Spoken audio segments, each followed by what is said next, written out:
Friends, welcome to my channel edge smart knowledge. Friends, आज के इस वीडियो में हम लोग पर्यावरण अध्ययन के बारे में अध्ययन करने वाले हैं। फ्रेंड्स, आज का हमारा टॉपिक है हमारे प्राकृतिक संसाधन। फ्रेंड्स, इसके पहले जो हमने वीडियो बनाया था उसमें हमने बताया था कि अगर आपने यूपी टेट या सी टेट का एग्ज़ाम की तैयारी कर रहे हैं तो ये पुस्तक आप लोगों के लिए बहुत ही इंपॉर्टेंट है।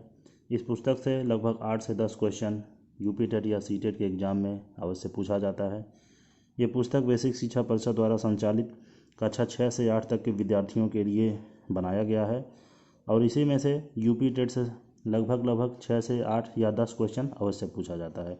तो अगर आप लोग के पास ये पुस्तक है तो आप लोग एक बार इस पुस्तक का अध्ययन अवश्य कर लीजिएगा, और अगर नहीं है तो हमारे वीडियो के माध्यम से आप इस पुस्तक के बारे में अध्ययन कर सकते हैं। तो चलिए, आज का हमारा टॉपिक है हमारे प्राकृतिक संसाधन। देखिए, हमारे आसपास उपस्थित हर वह वस्तु जिसका प्रयोग हम अपनी विभिन्न आवश्यकताओं को पूरा करने के लिए करते हैं संसाधन कहलाती है। उदाहरण के लिए, जब हमें प्यास लगती है तो हम पानी पीकर अपनी प्यास बुझाते हैं।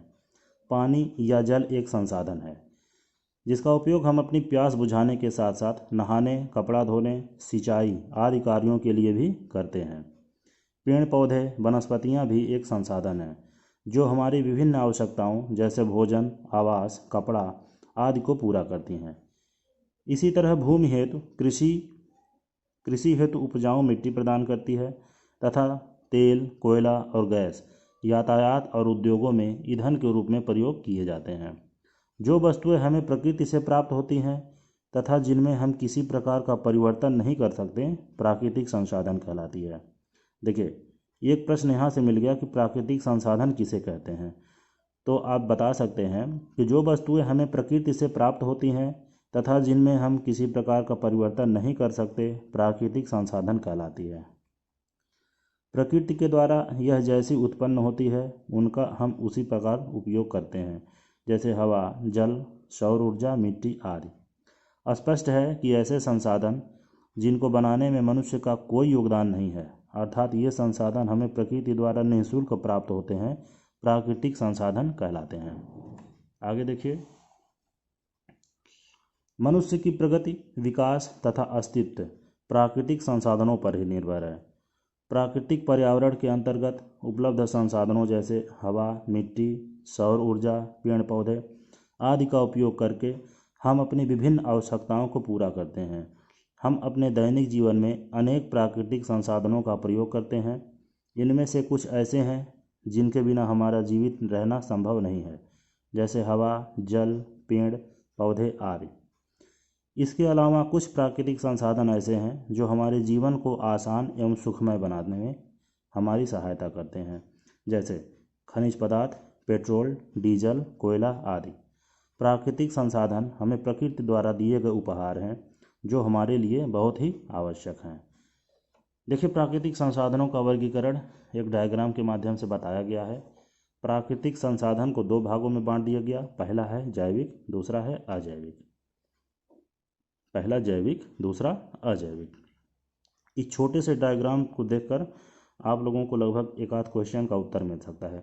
जैसे प्राकृतिक संसाधन के कितने भाग हैं, तो प्राकृतिक संसाधन के 2 भाग हैं, पहला जैविक, दूसरा अजैविक। अब देखिए, जैविक को 2 भाग में बांट दिया गया है, जंतु, वनस्पति। इसी प्रकार अजैविक को नव्यकरणीय, अनव्यकरणीय।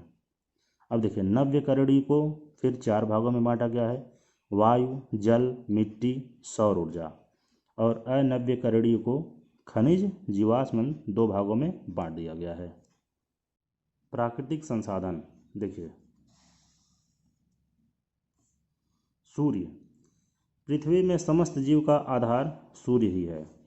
सूर्य पृथ्वी पर ऊर्जा का प्रमुख स्रोत है। यह एक महत्वपूर्ण प्राकृतिक संसाधन है। सूर्य से हमें गर्मी मिलती है। सूर्य हमारे दैनिक जीवन में बहुत आवश्यक हैं। इनकी उपयोगिता निम्नलिखित है। पहला, जल चक्र बनाए रखने में। दूसरा, वायुमंडल में वायु प्रवाह बनाए रखने में। अगला है जलवायु को नियंत्रित करने में। फिर पौधों को भोजन बनाने के लिए ऊर्जा प्रदान करने में। अगला है घर में नमी सीलन को दूर करने तथा कपड़े सुखाने में। अगला है हमारा शरीर सूर्य के प्रकाश से विटामिन डी बनाता है जो हमारी हड्डियों को मजबूत रखने के लिए आवश्यक है। अब देखिए हम लोग वायु के बारे में पढ़ते हैं। वायु,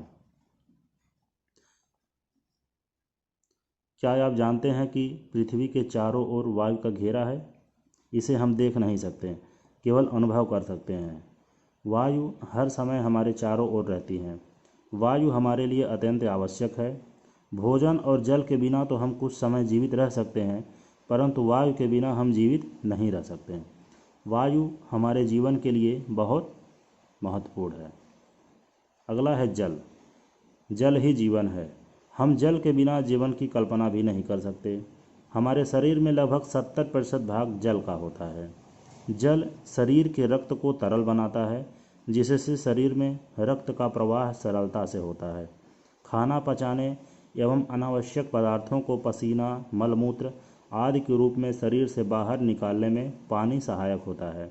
इसके अलावा दैनिक जीवन के विभिन्न कार्यों में भी पानी की आवश्यकता होती है। भूमि, वायु और जल की तरह भूमि भी हमारे जीवन का आधार है।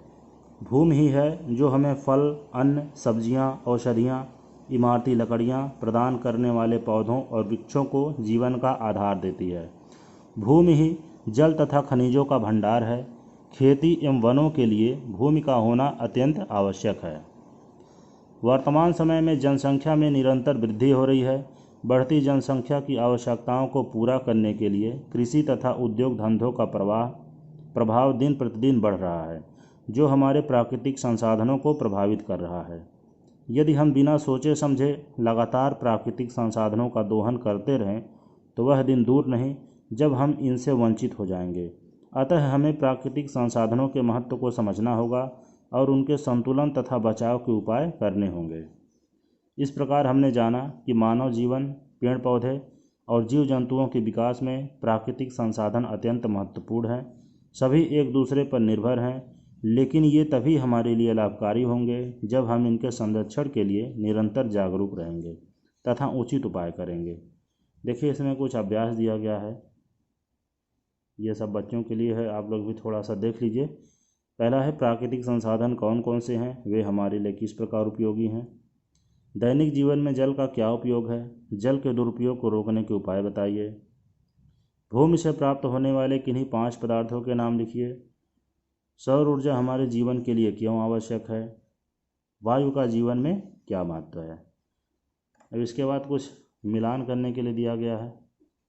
वायु में क्या होता है, वायु में ऑक्सीजन होता है। जल, लगभग हमारे शरीर का 70% हिस्सा जल से बना है। भूमि सभी खनिज पदार्थों का भंडार है। उसी तरह सूर्य के प्रकाश से हमें विटामिन डी मिलती है। तो फ्रेंड्स, इस प्रकार हमने ये चैप्टर को पूरा कर लिया और आगे हम लोग पढ़ेंगे अपशिष्ट पदार्थ तथा उसका निस्तारण। तीसरे चैप्टर में अपशिष्ट पदार्थ और उसका निस्तारण हम लोग पढ़ेंगे।